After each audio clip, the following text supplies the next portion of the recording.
Welcome, everybody, to the Racquets United podcast. This is episode number 5, and we are so happy to have Elisha Cicerone with us.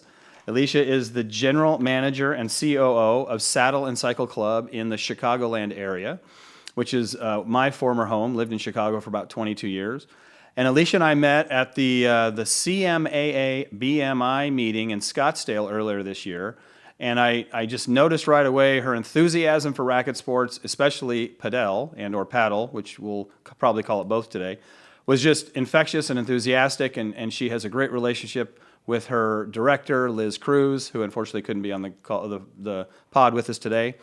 But Elisha, welcome. Thank you so much for being here. Thank you for spending time. I know you're right in the middle of getting ready to open your pool and all the other stuff that comes along with being a GM. So thank you for your time today. Give us a little background on you, if you don't mind.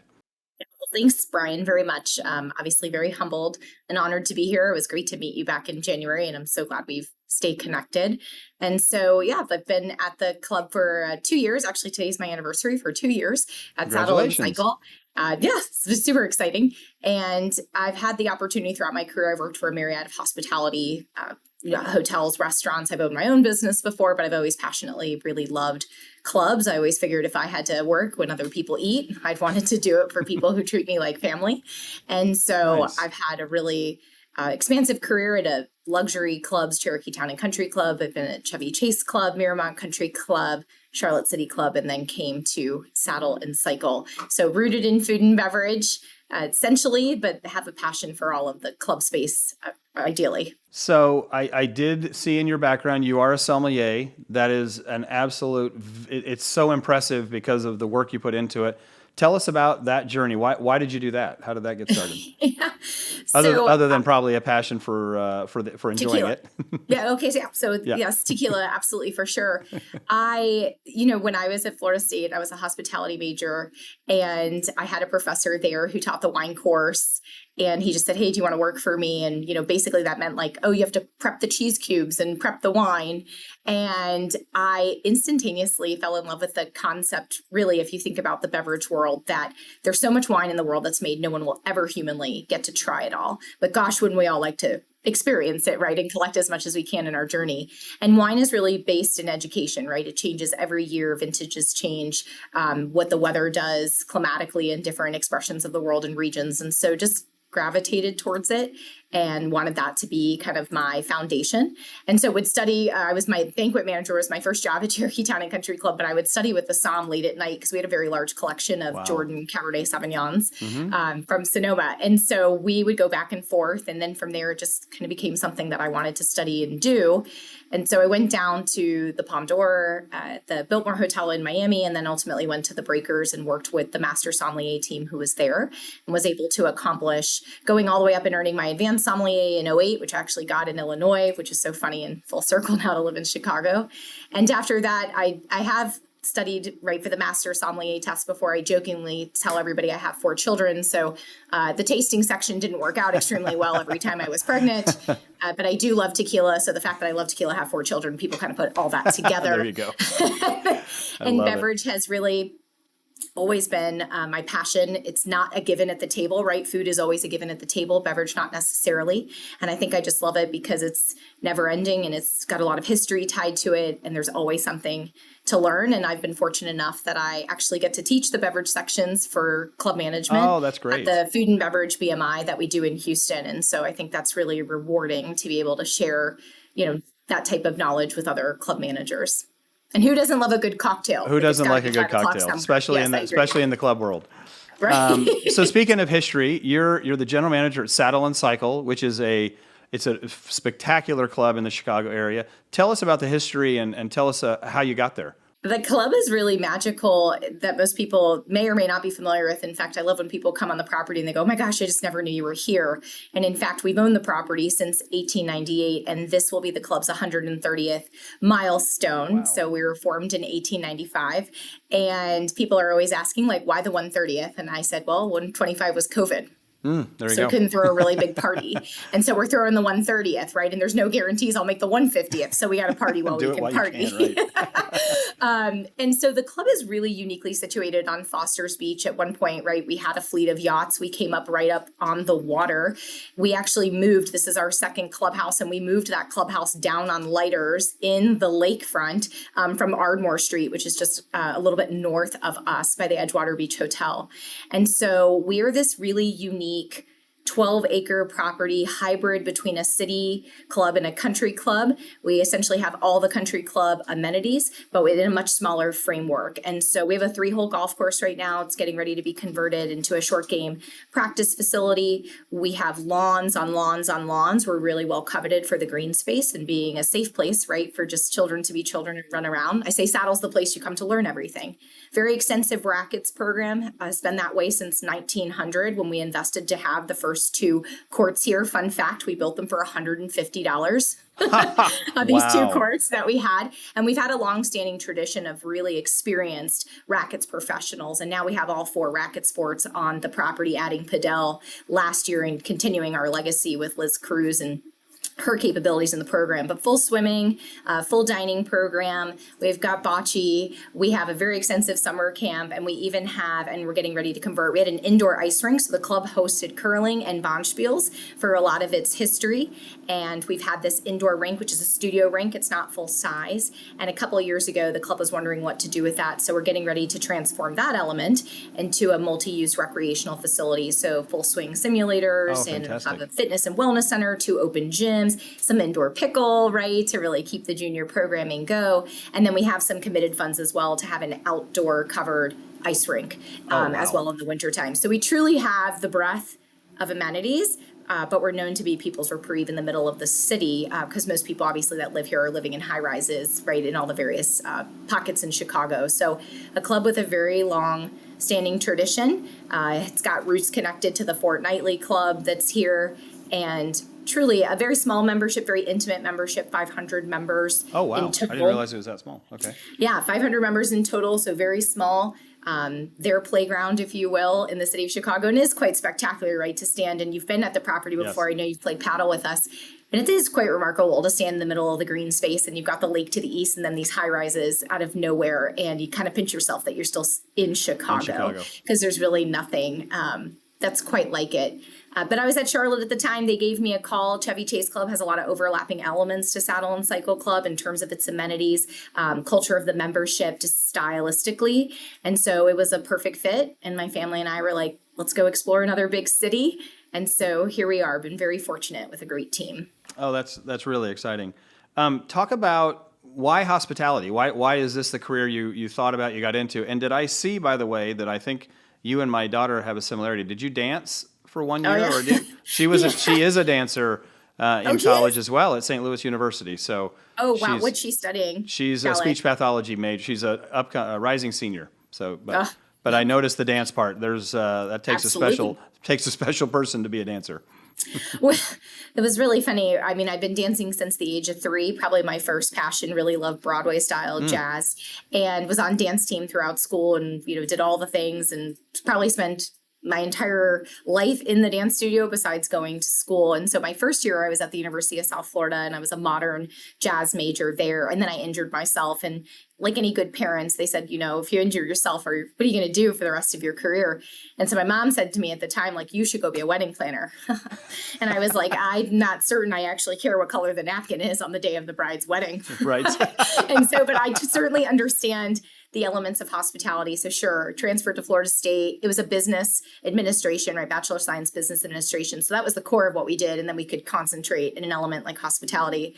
And truly at the end of the day, when people say, like, what do you do for a living? We're in the memory making business, right? We are here to celebrate life's greatest moments in all different types of achievements, whether I know people classically think that's the wedding, that's the anniversary, but it's the first time, right, of stepping out on the great lawn and rolling in the safe space or, being able to learn, right, how to play all these different racket sports and being introduced, right, socially into the community. So I've always enjoyed, if you're going to work when other people eat, it's so true. I'd rather do it with people who treat me like family.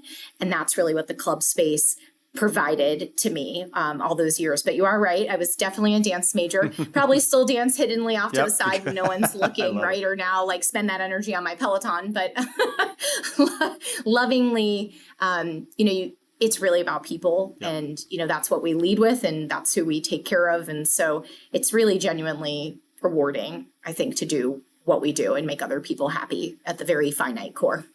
Did you find when you got there that the culture needed a complete overhaul, slight tweaks? And how have you put your own spin on culture? And I know people talk a lot about culture. Talk to me about that, how you kind of, because you're running the show. You get to put your stamp on it. How did that feel and how did you do with that? Well, a lot of people, I think, I'm kind of known in the industry and everywhere I've been. Throughout my career, it's really been a progression and a reason to be called in to really affect positive change for a number of different reasons, whether that's standard operating procedures and an enhancement and an elevation of the services and the brand of the club, or whether that's really to evolve the culture given what the vision of the club looks like. And so I'm often called in, especially for the skill set in food and beverage, which is still one of the top 5 skills for the general manager. It's just infinitely complex and everybody has an opinion on it, right? We always say you could put all the members in the room and you could ask them if they want the grass screen and they're all going to go, absolutely. But then if you ask them if they all like Diet Coke, there's no way. So there's no consensus in food and beverage, yet it is the largest supporting department, if you will, to the entire campus. Besides running its own department, it supports everybody else's. And so typically being brought in, and we always say this, culture exists whether you like it or not. It's there, and wherever it's manifested itself, people will often talk about changing a culture. To me, it's just about rerouting it or shaping it, right? Like a river. It's gotten a little off track and you've got to push it right back to where it is. But more often than not, working with boards and understanding what they truly want, people will say, what is your philosophy? And mine is to change people or change people. And then ultimately it's to take care of people. And that's the only way you can get something done at the club, because yes, we are facilities caretakers, right? We have to know a lot about our facilities and our infrastructures and the capital assets. I think any club manager can agree, though, you can have the nicest of the nice, but if you don't have the core of people to take care of it, you've really missed, right, in the aspect of hospitality. So coming in is always presenting a new challenge when I go from role to role, depending on what that club needs. And, here intentionally, you had a wonderful group of people, just no clear vision of this is who we're going to be and this is exactly how we're going to get there. And so I spend an enormous amount of time with the team in leadership meetings and in development, but we have to spend a lot of time first to understand who we are as individuals. The most and the best team players have a lot of self-awareness about who they are, what makes them great, what makes them tick, what are their needs, what's their, if you will, conflict mode style, right? Are they a collaborator? Are they a competitor? And so understanding each other, and even sitting here, I'm laughing, I have my entire team and their needs list next to me. It's helpful so that we can treat people the way they want to be treated and then get the best possible result in the organization. So I always have very key structured, I call them assignments, right, that I do right away with my teams, from their needs list to understanding their conflict mode to establishing what we call our sacred list. If everybody was doing these things at all times, life would be peace, love, happiness, and trolls. That's a reference to my children.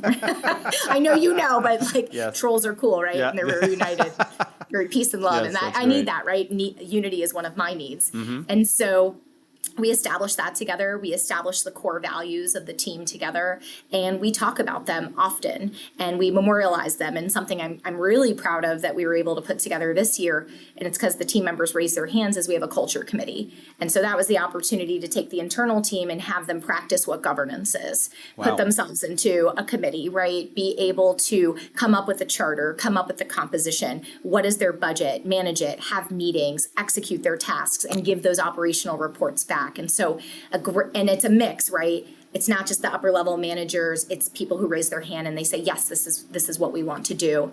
And then I think we're just very intentional, right? We were just in our meeting talking about the employee net promoter score and where do we want to be and how are we going to get there? We actually take action on the things that we do, like many great general managers do. So every year asking them, what would you like in your benefits? What could be better for you? And then we update them and we keep them informed of how, right, we've done what we're doing, right? We have the staff monthly newsletter.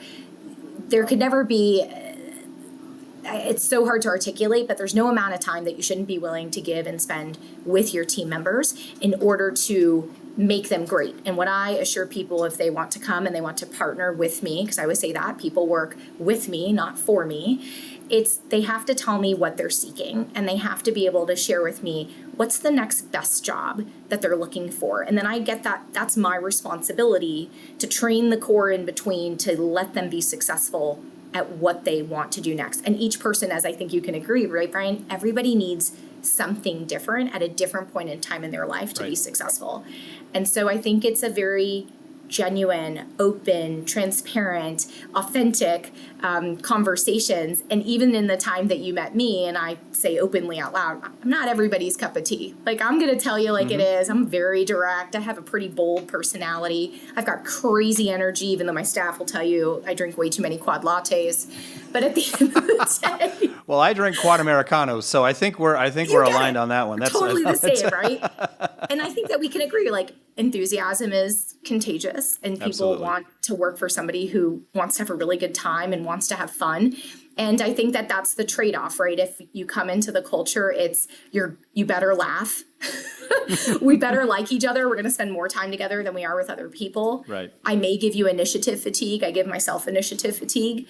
And I've just been really fortunate I always need a lot of firefighters where I go, because, right, the club is needing to close the gap on where it is. It wants to do it fast. As you know, we live in a world of an extreme. Like, if it didn't happen 2 days ago, yeah, you're late. Like, it's not good enough anymore for anybody. And so I think because people demand that rapid change and doing it as quickly as possible, setting those clear expectations, checking in on them, and just being truly there for your team, right? Recognizing there's nothing that I'm not going to do or willing to do for them. And I think that creates that really great partnership. And I think our it's fair to say that younger generation growing up wants a lot of feedback. When I grew up, it was spit your gum out. Yes, chef. And you did it.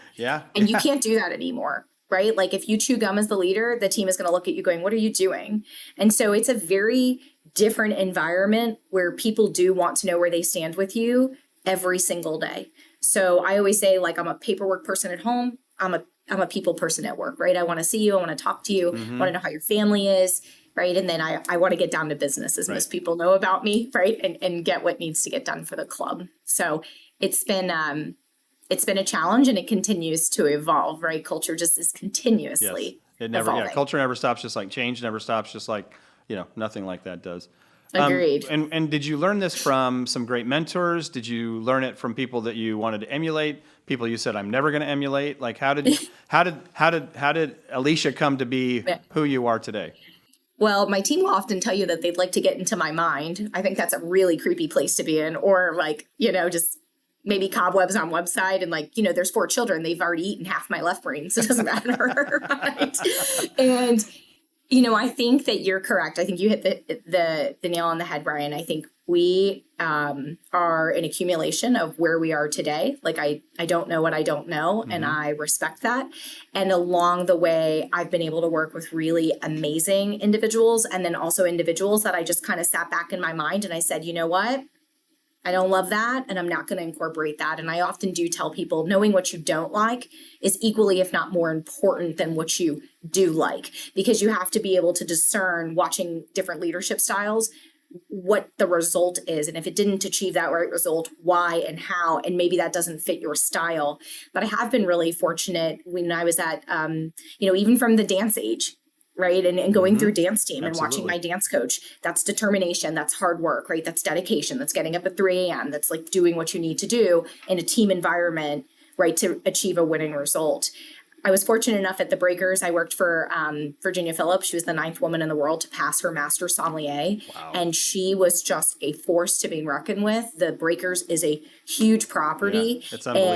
And it's unbelievable, right? And the amount they reinvest in the property, and the amount, we had over 25,000 bottles in the cellar, right? It was over $15 million in the collection. Wow. And she really taught me confidence. She really taught me that, like, when she walked in the room, you knew she was there. And she was so intellectually smart, but even on the operational side, plus like the wine tactical knowledge side and the beverage spirit side, I loved the way she commanded meetings. She was very inquisitive. And I think I took a lot of that from her. In the club space, I've been super fortunate, right? I've worked for Michael Wheeler at Cherokee Town and Country Club. I've worked for Luke O'Boyle at Chevy Chase Club. In fact, those two, believe it or not, were with me at conference when I was a student in Hawaii. Wow. And they introduced me to, that circle. And then that's how I eventually came to work at Chevy Chase Club. And again, I think you look at somebody like Luke O'Boyle, such a tenured career at Chevy Chase Club, 21 years. I mean, just that rock, right? There's somebody in a safe space you could talk to. He had huge acceptance. I always say, people will say, I don't judge. I think we all judge. It's whether or not you have a higher level of acceptance to the things that are being shared. Boy, that's an interesting way to think about it. Yeah. Everybody judges. Sure. We have to. It's impossible not to. I'm judging what my hair looks like right now in this video camera with you. I'm judging. Right. But it's acceptance. It's where's that level of acceptance of what you hear, and then to me, it's how you process it and what emotions are there, and then, how you can move forward. And so Luke was incredible. I've been very lucky. Mitchell Platt was my mentor, mentee, if you will, when I was looking to achieve my CCM. And Mitchell spent a lot of time with me and still does to pick up the phone and just work through different, challenges or even things that are going well. Did I handle it well? And he gives me that really fresh, this is how it is perspective, which you need in life. Yep. Really great in Chicago, as you know, the managers are so tight knit, so very fortunate, right? I was just having lunch with John Spitalet and Daniel Moriyama and Mark Tunney, and these are some of the best clubs in the world, right? That I get to kind of learn from, and I like being the person in the room and just absorbs. And I love to see what success looks like with other people, and I'm inquisitive, so I'm going to ask and ask and ask and ask until I can, decipher and collect the information and have more knowledge, but just can't say, the industry because you've been here. There's something to learn truly from everyone. Right. If you really sit time, we say that all the time, right? Everyone has a relationship waiting to be developed. So Absolutely. Are you going to extend yourself, say hi, and what is it that you're going to learn? I learn equally and I always laugh. I have a very young team who always comment to me of people of all ages, which makes me feel very old. Very old when they say that to me. Do you feel like you have to old-splain a lot? That's what I do a lot because we have a very young team here too, and I old-splain. And I can't use references that are older than the 1980s. It's just impossible. I don't even know that word. That's the challenge. We were just trying to explain what zhuzh was to the executive chef. He was like, I'm sorry, what? I'm like, zhuzh is a word. But I think it's really great to surround yourself in that way with all different, kinds, because the way that younger generation takes in technology, says they can figure it out, they work, they hustle if you can find the right ones to do that. And they keep me on my toes. So they've been very, very rewarding to work with. But I do believe you can learn something from everybody. Absolutely. Absolutely. All right, let's just change a little bit to racket sports. So the way this is working right now, I'm going to ask 4 questions and I'm going to let you just talk. So, should I write them down? Did you have no? That's okay. No, it's all racket sports. So, did you have much experience with racket sports before you came to Saddle and Cycle? And then, as a leader as a GM, what are you looking for from a rackets department and a rackets leader that helps build confidence? But what are key things that you're looking for that people who might listen to the podcast think, okay, I can do that, or I need to learn that? Rackets is complicated. And I always say to Liz Cruz directly, I'm not certain I want your job, because if I did, I would have gone to be a hairdresser, right? I don't think I would have been a rackets professional because the drama that surrounds rackets is real and it's amazing. It's an amazing community, right? And we talk about the different communities in a club, and it is. The golf community is different than the ice community, which is different than the rackets community. And so majority of all the country clubs that I've been at have had rackets professionals, and I've always tried to just learn as much as I can. Truth be told, I've never hit a tennis racket, right? I think Liz would love to get me out on the court, but I always tell her I'd break a heel and that would be detrimental for all of us. And I'm really scared, right? You've met Liz, and so I'm not asking to be punished like that. So I'm not getting on the court, right? In her competitive mode. Right. But obviously being at Chevy Chase, all of them, if you think about Cherokee Town and Country, big huge rackets program. I remember, my first experience with rackets is in the supporting role, right? Doing Ulta. In Atlanta, right? And doing these big programs and having to deliver, the food down to the tennis courts for these ladies. And that was kind of my little bit of experience with how does this all work and interclub and really the dynamic of it. And just a really big program. I think we were just building the platform courts at Cherokee when I was there. which was probably in like the '08, if not earlier, like '07 timeframe. Mm-hmm. And then you go to a program like Chevy Chase Club and you have 4 indoor courts, 7 platform courts, 17 hard trues at the time. And again, campus, which made it very difficult, 200 acres, and you got rackets on either side. And we had a rackets professional that had been there, Lee Adams. I think he retired at like 45 years. Wow. And we were very fortunate. Chevy, Peter Eason was there. He was tennis maintenance. And so I'd never even seen that before, right? This whole Sure. maintenance program Whole new world. behind.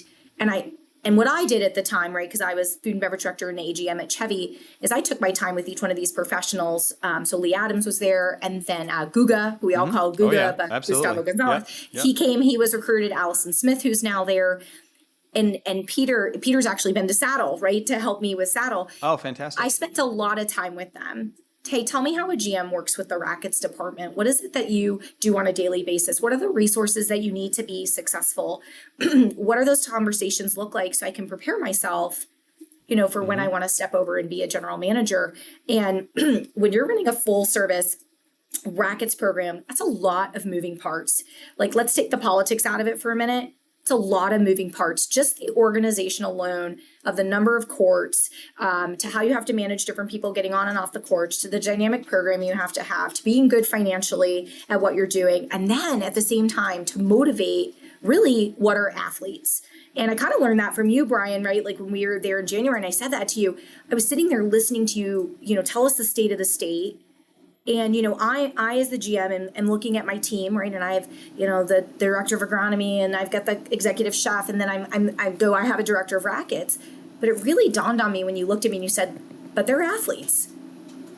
And athletes really need a different style and approach because of what they go through when they are competitively performing, but also when they're giving their best to teach other people, right, what they want to become better at. And now you couple all the business acumen on top of that. The spectrum just blows my mind of really, how complicated rackets can be. And then I think, you saw the growth in golf. So then rackets has really been moving up. You've had people in the industry, like all the consultants, really start talking more and more and more about rackets and how it's a business. And that really pulls for me, right? Because I graduated in business school and the club business is a business, even though most time people don't think that. We do it for members, but it's a business. And so that was kind of that's my introduction. I've been around them. I'd never been managing them, let's say, or responsible to them, but I tried to learn as much as I could to understand those challenges before I walked into my own environment doing so. And Liz is hilarious because I know you know her, and she's got a twin who's at Indian Hill. I've not met Marion altogether. Honestly, I think they'd both be overwhelmed. As far as you know. As far as I know, I do think sometimes they have played that on us. I know they sound the same, right? Both from El Salvador. They speak fast. I'm sure she has. I'm not joking. That'd be funny. In my first 30 seconds of meeting Liz Cruz in my interview, she was like, oh, we know each other because I know Guga. And by the way, I want a padel court. Like that was Liz in the first 30 seconds. I need a padel court. I love it. I'm like, Liz, I've literally just met you, woman. What are you talking about? Right. And so she's always been that way and very much a dynamo in that elevation. And so I think, each person is different. We say that all the time, right? So you have to understand the individual. So spending a lot of time with Liz was very, very helpful for me. Mm-hmm. Seeing the things through her eyes, her teaching me about the time of the year that she orders things. And she owns the shop. Okay. That's another dynamic I think people have to recognize. Those are conversations we have right now all the time in strategy. Does she still want to? Is she happy with doing it? And then for us, it starts in the same way. What is it that we're trying to accomplish together? What does the membership want from us? Believe it or not, Saddle didn't have a full director of rackets. We did, but they were like a 1099 contractor where Liz is our W-2 employee, right? And we hired in rackets professionals to work under her in all capacities, full-time, part-time, and obviously seasonal with a lot of people in the summertime. And so I spend a lot of time with Liz listening. That's what she needs to be successful. She needs me to listen. And sometimes she doesn't really need me to take action, but she needs me to listen. And for her dynamic, it's pros are challenging because they're athletes. So they all have a different opinion of themselves, of where they are professionally, what they want to achieve professionally. And of course, as you know, Rackets is so demanding on your body. There's also a timeline that we have to be looking at for each one of the professionals to know, right? How do we make them successful in the next chapter of their career? Because you could stop playing at the age of 30, right? Or a little bit in between. And so that's something that's on my mind, right? Behind the athlete, there's a human. Right. And how do we set the human up for long-term success? And so again, I think it's really listening to Liz about, what's her dynamic? What is she trying to achieve? It's bouncing off feedback about how we can get there together. It's providing her those resources. We immediately did the KK&W analysis with Len Simard and John Sarasek that's at Farmington. Super insightful. Good. Super Okay. insightful, right? Great. Was our agreement even set up correctly with our director of Rackets? The administrative nightmare, right, of being the GM, the commissions with the payroll and the behind the scenes and like who gets what. I mean, it's crazy, right? So all of those things we had to look at from the top down and wanted to make sure we were doing them correctly. But then also, again, working with Liz year to year, what's the goals of the program? What do you need to get there and to be successful? And we're now just kind of tapping the ice on like, what's going to be our strategy? Here are all the pros. Here are all the certifications they have. What's our gap? Like who's missing what? And then really just seeking feedback from our membership in terms of their overall satisfaction on the program and then making the adjustments for there. Liz is so high energy. She is so quick to respond, which I think the members have absolutely come to enjoy. Again, creating the most successful Rackets program, we can't hire all the pros to be like Liz. Correct, because then right. there's not enough diversity, right? So we recently brought in a female pro who has got a much softer demeanor than Liz, but it's wonderful to hear that feedback from the members because, right, they get really pulled into their Rackets pros. Oh, yeah, they do. As you know, right? It's a different, yes. I call the members by their last name, Liz calls them by their first name. Because right, she can tell them to basically get it together and run and get off the court. And I'm like, Mrs. So-and-so, could you please move your bag to the left? But Liz is like, get it together. Right. Exactly. Yeah. That's great. So even recognizing, right, really with her, it's been, what does she want to accomplish, right? She wants to look at the UF program. She wants to become a better staff liaison to her committees. She really wants to still play. And I think for that has to be something immediately, to me, the general manager has to make sure that that has been articulated correctly to the board and to the community. Because as you know, in order to stay ranked, you have to play a certain amount of tournaments. And there are clubs that really have to decide if they want their pro to go play and for the accolade and for, right, if that feeds their soul, or if they don't want the pro to do that. Because what happens is the pro starts hearing feedback on, well, you weren't here to give me my Saturday morning paddle lesson. Yes, exactly. And if you haven't described or articulated, this is important to us, this is why we hired Liz or whoever we've hired to represent us, there's a misalignment. And that to me is what causes a lot of frustration for anyone, I think, when you're misaligned, especially for the Rackets players, because they want to be a giver. You call at the last minute as a member, they want to get you on the court. They want to do things, right? Like all the time. Right. So, helping manage the members' expectations is the number one job of the GM, as we say. Absolutely right. Yep. And so I think we do that a lot in partnership, right? We make decisions together because Rackets, as you know, and all the clubs, right, can be a community where in the absence of communication, they make things up. Oh. Right? And so yes. I always say, if we're going to start a rumor, let's start a good one. Right. And let's just see how far it goes Right. and where it morphs from the telephone game. Yeah, that's funny. But really, I think the personality game seems to be the most challenging, especially within our club, right? I mean, that's kind of what we're tackling next on our list. But I would say that, and this is just my belief as a person, right? So it changes, but you're asking me what is it? So I think people just have to remember in general, no matter what you do for a living, is you are who you are right now. You cannot be expected to be a bartender tomorrow if you've never had to wait a bar, or somebody's never told you how to set it up and how to get it done to do it. So to some extent, you are who you are right now. But then recognizing what it is that you want to achieve and being able to articulate that can help the person that you decide to join an entity or club to so that they can work holistically with you on that growth plan and get you to where you want to be. We specifically hired, and her name is Nikki, to be Liz's number 2, to be the assistant director of Racquets. Now, she didn't come from like the bigger club being the ADOR. Right.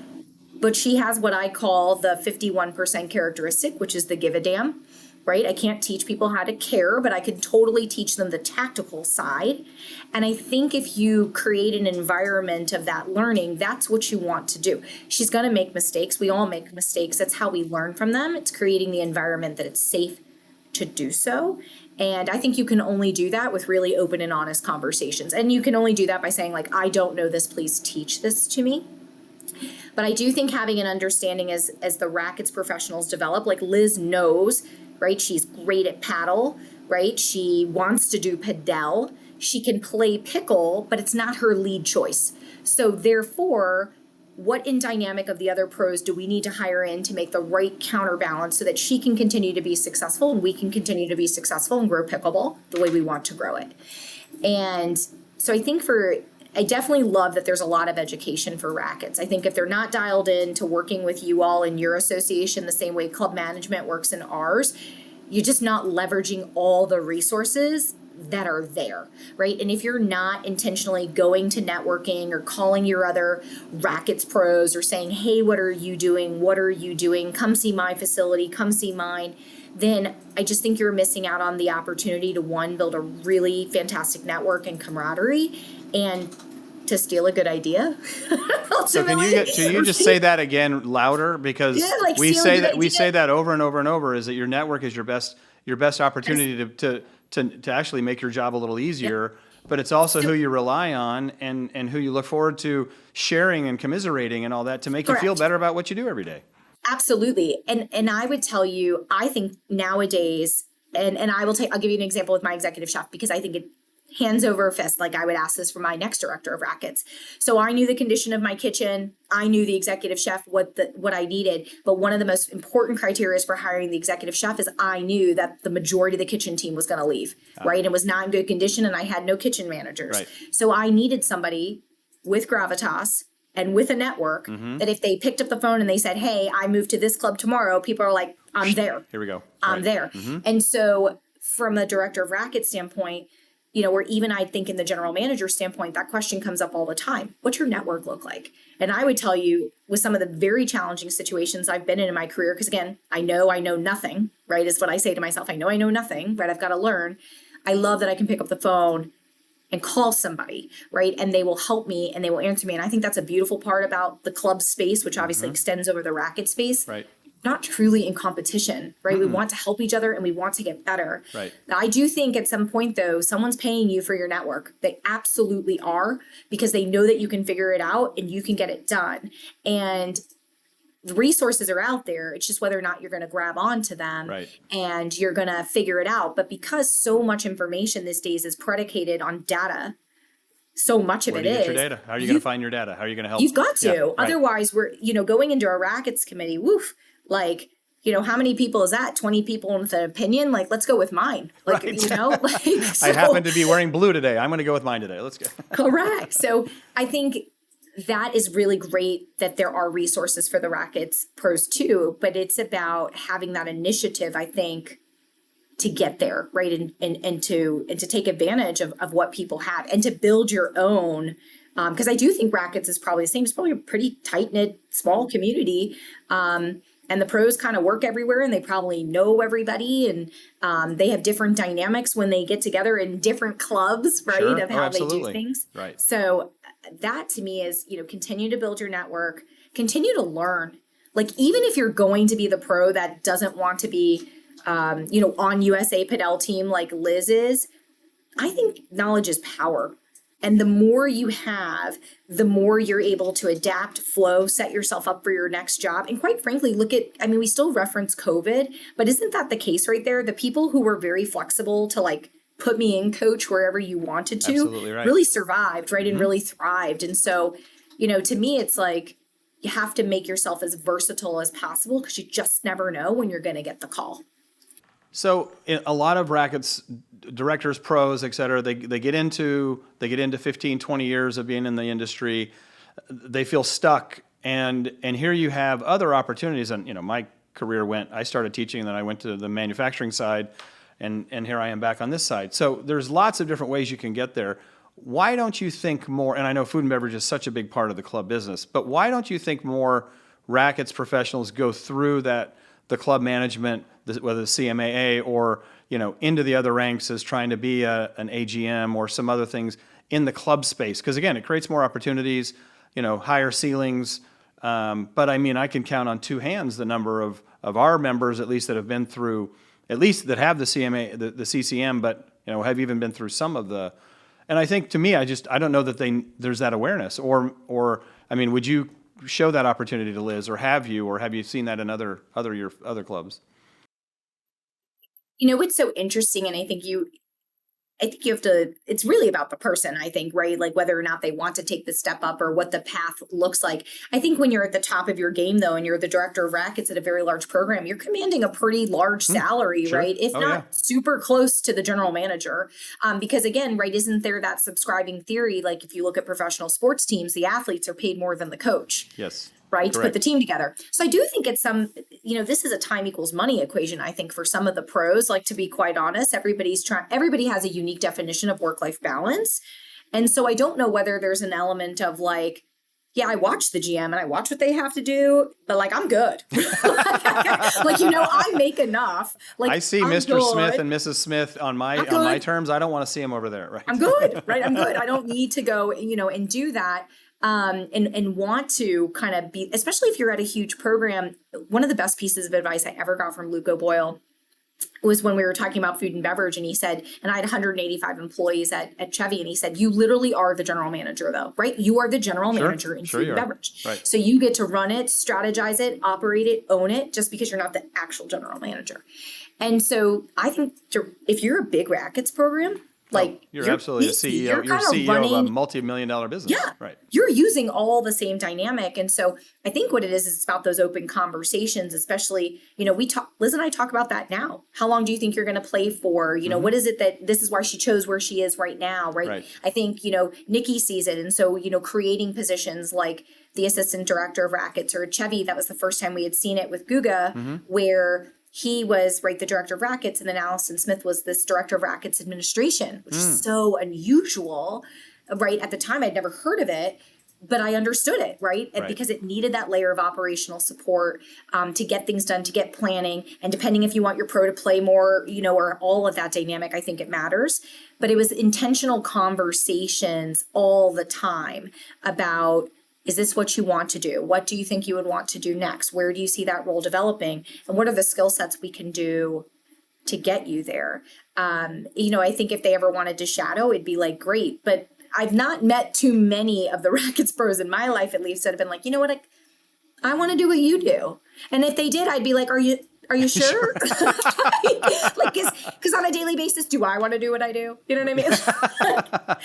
Of course I do. I really do. Yes. I really do, right? And we say that lovingly, but I think it's, I think that UF program will help. I think, that aspect of really starting to talk about the director of rackets like a business is important, because then I think it really is transferable, that somebody could look at that and go, okay, well, I am the GM of rackets. Right, exactly. And I'm using my same skill set of political sway, strategy, tactical elements, sales, right? marketing, customer service, all that. Yeah, every little piece of that. Right. And so then how do I put it and extrapolate it on top of that, right? Or say, wow, it's transferable and I could be the GM. And then what avenue would I need to get there? And this is a long time ago, Brian. I mean, years ago when I was taking the golf BMI, there was talks at the time at the PGA, which I thought was fascinating, talking about some type of training facility where they were going to teach the PGA professionals food and beverage, because they said that's this one element that's so challenging and very difficult that you have to inherently understand. Even from the pros perspective, like, how do you build an event? How do you build a successful event? What time are the courts going to go to? What time is the buffet going to be out? And it's different for a golf tournament, obviously, or for an ice program. And so that's the one element that I've spent a lot of times with my rackets directors really going through, what does it mean? Like when you just say, hey, we just want a pop-up margarita bar. Okay, do we understand? Right. Yes. Right? Like what has to come out for, and I think that's an element that perhaps potentially there's a little hesitation on of like, how do I learn that? That I think it's about asking the right questions. And if I met a rackets director or, who wants to be a general manager, we would talk about those things. And I think for any job, what people should do, because we talk ourselves out of our own jobs. We don't think we'd be great at different things or how we would want to interpret a job description. And so what I do with my team is I say, tell me the job that you want. And then we pull that job description and I make them highlight, tell me everything you think you're really good at, that you already know. And let's walk through that together. Anything that's not highlighted on that, those then need to get transferred into being your goals. Right. like And then that what a do we do to lot. work towards those goals to get you successful and you feel confident you can check them off and do it? Because there are those crazy statistics. I'm sure you've heard them, Brian, like a woman won't take a job unless she knows like 100% of the job description, but a man would do it at like 40, 50. It's something Right. crazy. Exactly right. But like, and then forget the male female thing. Like any human can talk themselves out of, I don't really know how to do that, but sometimes we need each other to say, do you remember when you did this situation and you did it like this and you did it like this? That's that skill and you have it. Check it off, right? Love Let's that. go to the next one. And then I think it's a lot of inclusivity. I think if you're going to try and train somebody, you can't see it as competition. You have to look at it as making somebody better, and you have to be willing with your board. And from the very beginning as a leader, say to them, this is important to me. So at different times in the year, I'm going to have my directors come in and present to you, right? At different times of the year, that. I'm going to have people audit the board meeting. They're not going to say anything. They're not going to do it, but they need to watch. They need to see. I'm going to make all of my team be a staff liaison and do committee reports and do their charter, even if they don't want to. No, that's great. That's great. You're exposing them. You're exposing them Exposure. to people, to opportunities, Absolutely. to uncomfortable situations, and again, even if they don't say anything ever, they'll have gone through the experience knowing, oh, I would have done this, and maybe even in your next one-on-one, you can say, would that have worked, or would that have been a good strategy? I mean, you at least now have something to go on and talk about. Yep. Oh, I Yep. love that. I think your responsibility as a leader is to, open a seat at the table and let somebody pull up who's never been there before. Right. So I think if somebody wants to do it, they shouldn't be shy about it. And even if they're not certain that they want to do it, just try it, because knowing what you don't like is equally, if not more important than you do like Right. it. Yeah, So you might actually find another. You No might fall idea. back in love with what you're doing now, knowing I definitely don't want to do what she's doing. yeah, I was gonna add, like, that's so interesting. I didn't know you went to manufacturing. You went back. Do you did. like one more than the other?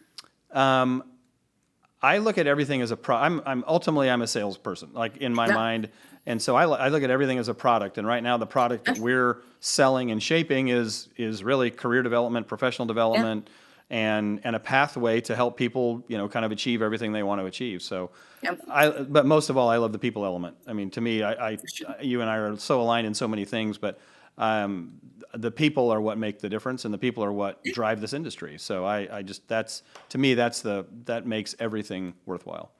Isn't it funny though, like when you went to school or like when you were in college, there were so many, like even now, right? My 12-year-old's like, oh my God, I don't want to go to school. Like when I'm driving her there. And I'm always like, up until a certain age, you have to learn to read. But then after that, you always have to read to learn. So it's critically important that you need to do that. But I laugh and I tell them, I know you don't want to go to math class in like third period, but I assure you now at my age, like, I love to learn. I love to learn. And I recognize that you can't ever stop learning if you have, right, and want to keep achieving, right, what you want to do. And so you better I was like, you better FIO girl, you better figure it out how you like to learn. Right. Because believe it or not, one day it's going to be these I told you so moments. You're going to go, man, I like to learn. Yep. That's so funny you say that. Yeah. I want to talk a little bit more about hospitality, because Yeah. I think you've chosen that as an industry. But tell me your view on your philosophy on hospitality, because we talk a lot in this industry, and you said this earlier. It's about making people happy and giving them experiences, which is really how people feel versus what you do. Talk to me about what hospitality means to you and how that has helped kind of shape you in your career. Yeah, it's it's a very hard question, because it's all the details that are hard to articulate that form what is hospitality, and how you make other people feel while you're doing it rather than just like the act of service. And it's an interesting world. Obviously people say, oh, it's hard to get hospitality people. Maybe you have the gene or you don't, right? You want to make people happy, right? You get your energy from other people and watching that dynamic. And, we work in the hospitality space, but the delivery of how you make other people feel happens in a lot of other sectors as well. Like even just as the leader, right? It's all about how I make other people feel in order to work with me to achieve a goal. It's something where sometimes I feel it's a lost art, like going to a bar and they're already shutting down on you early because they want to get out of there. And that just doesn't make you feel great. To other times it like blows your mind crazy that somebody was just nice enough to open the door for you on your Uber, like to get out of the airport. Exactly. Like, right. So I think it can be found all over the place. Again, I kind of told you I was a hippie, which I am. And, unity is a core need for me. So, I really would rather live in a world of kindness, right? Where, we just, I don't know, crazy, chaotic people, they just, and mean people, like it just doesn't work for me very well. And I think that in hospitality, there's lots of elements. It's the elements of how you walk through the door, how you make the reservation system, or, even after you leave the restaurant and the next day, or, the hotel experience, what was it? But everything matters to me, the details, the touches, the tactical stuff, right? And then the things that are not described, right? That you cannot articulate. Because somebody just smiled at you very genuinely, right? Or got on the elevator and asked you if they could hit the button for you instead of you hitting the button. Right. Can you give me a very specific example or something that you've experienced or that you guys do at Saddle and Cycle or you've done at other clubs that are your own touches on hospitality? Yeah. So, and sometimes it's brand element things, right? We were just talking about this, my membership and I, it was really exciting, right? We've actually never done, believe it or not, we cost quite a bit to walk through the doors, and we had never developed a new member basket or a program that really said, thank you for being here. Thank you for being a member, and really integrating, right? The member integration experience. How do we do that? And how do we do that well? And how do we do it where each one of us is touching in the community and it just doesn't come from one person? So, I watched my team really go through these exercises of anything could go in a basket, but would it be thoughtful? Right. We use that word a lot. Sure. Is it intentional and is it thoughtful? And so, together, the sum of what they came up with like blows my mind. Right. If we had done those in silos, it wouldn't have as well. But for example, we're a family club, right? We have a lot of children. And so we developed a little plush animal. He's a horse. His name is Foster. And Foster has this entire story of how he has carried children on his back through the Great Lawn for years and generations to come, right? And that there's no greater experience than now being a part of the Saddle community and help and taking care of this little Foster, right? The little stuffed animal Foster, as they enjoy the experience of the club, right? And so that became an element to us of like, now we're taking hospitality home, right? And it's a lovey. And for those of us that have children, like we understand the power of the lovey. We understand the turning around on I-95, right? Lost lovey. We understand, right? So there's that. Oh my goodness, yes. You know it. And then, so chef came forward and he said, these are my unique spices, right? And I want to put this in. Or then there was intentionality. We took photos of the club and we turned them into puzzles, right? So that there's a family element and an activity to play with. Everything from big, a picnic blanket. Why? Because we've got green space and we want you to come and celebrate family together. And what I really love about, it's not just the basket or the handwritten card that happens, it's the magic that comes afterwards. Absolutely. Our team knows. And so it doesn't take Liz Cruz more than 3.5 seconds to call a new member and say, come out on the racket court. There's a complimentary lesson waiting for you. Tell me who you are. Have you ever played? Like to play? Let me match you to the perfect pro, right? And then get them excited and show them all the things, right? Or, it's that they come to dinner for the first time and we know what they like already. We send them out like their favorite course, those unexpected touches. believe it or not, I think hospitality has gone up and down, like its levels of service have gone up and down. I think the strongest form of hospitality is your follow-up. Yep, absolutely. And I think that works for the leader as well. People want to work for people who have strong follow-up, right? Who are going to do what they say they're going to do. So when a member tells you something, oh, I didn't like this. Sometimes it's how fast can you, right, correct it if it can be corrected. If it's within your wheelhouse to make the answer yes, how can you do it? And so I think that's really, those elements, I think we're still getting better at it. Like we still want to challenge ourselves to be better and better and better about it. But sometimes it's the basic things, right? Sometimes it's hey, I overheard this happen. So-and-so's son, is ill or got in a car accident, whatever. And then the magic is my team saying, hey, we've made an extra Sunday supper. We're going to go deliver it to that member. Go ahead. Wow. Right. Yeah. Go ahead. Go do those things. Right. Really, it's all those little unexpected moments. Surprise and delight. Right. Right. That build, I always call it like it's your bank of goodwill, your charitable assumption that you're trying to do the right thing all the time so that when we do get it wrong, which we do, right. Everybody, right? It's that person on the other side. It's really when they understand the benefit of the doubt, like, oh, Alicia's not an evil person, or, Liz is not this, or the chef is not this. They're really trying to make it better. And right. I know them personally as professionals, and I see how hard they're working and trying. And so I love that exchange too. The more they see you, the more charitable assumption they have about you, and the more willingness they are that when you have to deliver a message, whether it's tough or positive or in between, they can hear it, sure, right? A little bit easier because they have that relationship. You build up that goodwill, right? No, that's a really, really good point. Okay, last question, and then we'll let you get back to your pool opening. The pool, yes. But the pool, yes. But talk to me about what you see as the club of the future. And you're seeing, there's a lot of historic clubs. There's a lot of clubs that are being remade. There's new clubs that are still being opened. But seeing what you see from the people and the connections that you have, and also from you can tell from just listening to you how passionate you are about what you're doing. But also, I've learned so much. My notes are 3 pages long now, so thank you. If nobody else listens to this, I learned today, so thank you for that. But thank you. But how do you see the club of the future? How do you see the staff and the team of the future? And I just you're in this, and you're still very, very you're very committed to it, and so I see you being committed to it. So what does that look like?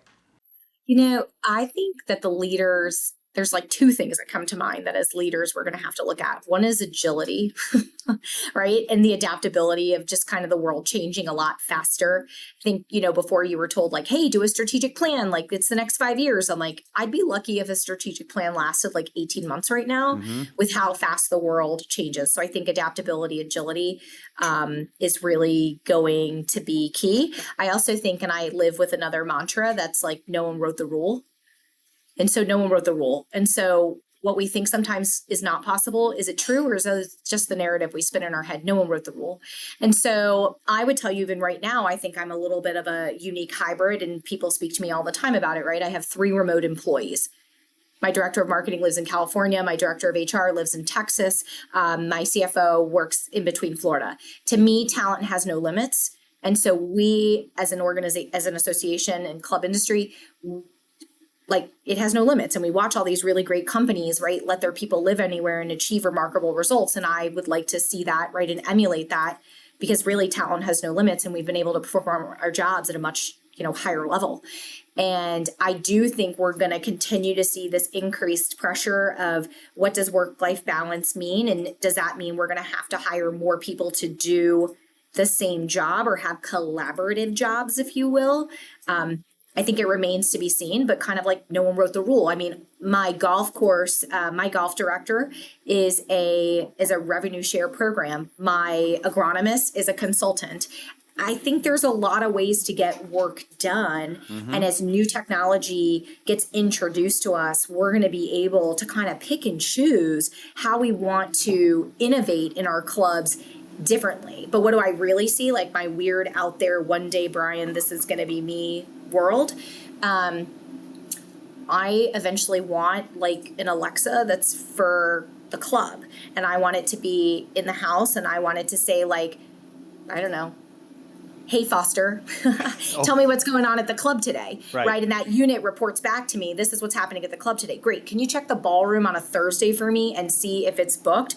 No, it's open. Can you remind me how many people it holds? Yeah, the ballroom holds 300 for this and this for this and this for this. Great. Can you put a hold on it and tell the director of catering to call me tomorrow? Yes, I can. Anything else you'd like help with? Let's see, right? Or, hey, can you check the courts and can you tell me if this, and then can you go ahead and message out my 3 other friends and see if you can get us that reservation? But I think it's all done. I think you're going to take the club with you and you're going to talk to it. And then it's going to be able to, right, give us as the team more planning and understanding. And again, that ease, right? Because that's what I think people want, right? They expect like that ease to come in. I think in terms of recreational amenities, there's really no limit on what I think we will be capable of doing.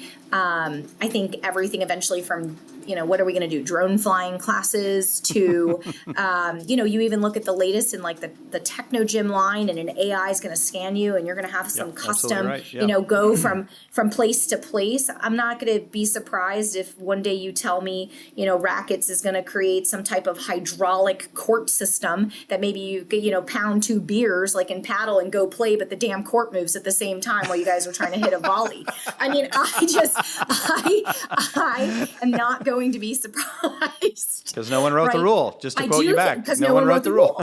I do think we're going to have to continue to look at our environments and recognize that we have competition in various areas and people have a lot of choices. And you even look at Chicago, for example, because I know you were here, and you look at their investment is they're going to put 200 pickleball courts across the city in all the park districts. So what does that mean for that sport? If it's available for everybody, it's not as exclusive anymore. And so then what does the club need to look at? Because it has to have those amenities that make people feel special, right? That give them the usage that they want to continue, right? To want to belong to a club. So depending on where you are, I think that's something we have to keep an eye on because, members of our club want to feel special. They do want the latest and the greatest of kind of what's out there. But I also think you've seen a lot of successful clubs do this. I think the club gets really outside the 4 walls, right? With like outdoor adventures and, just because you don't own a yacht doesn't mean you can't go play on a yacht, right? And so I think that's where we will all kind of a little bit push each other in just innovation of what could really be possible. And there's so much that's already at our fingertips, which is kind of crazy to think about. But certainly I think we will have to stay on our toes and be very agile because the world's changing rapidly. Very much so. Very much so.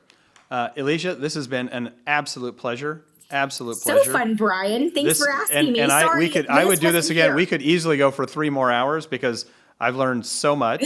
But what I want to leave with 2 thoughts in my head from you. Now, I mean this sincerely. I have learned so much that I've written down, and I'm going to take and really take to heart. But my 2 impressions of you are wicked smart and wicked passion. Those are 2 things that I get because you're very analytical, but it comes across as someone who's meaningful, who cares, and that generally feels that she is doing good stuff to help other people do good stuff. So I congratulate you on that, and I wish you all the best. And thank you so much for being part of the Racquets United podcast. Yeah, absolutely. Anytime. I appreciate it. Maybe one day you'll come out and we'll play paddle. I'll put myself. That'll be your first time. I want to be there for your first time. Only if there's tequila. Okay. Deal. Done. Deal. Thank you so much. Thank you, sir. I appreciate it. Thank you for joining us on episode 5 of the Racquets United podcast. We really appreciate having Elisha on with us and sharing all of her insights, and we look forward to having you with us next time.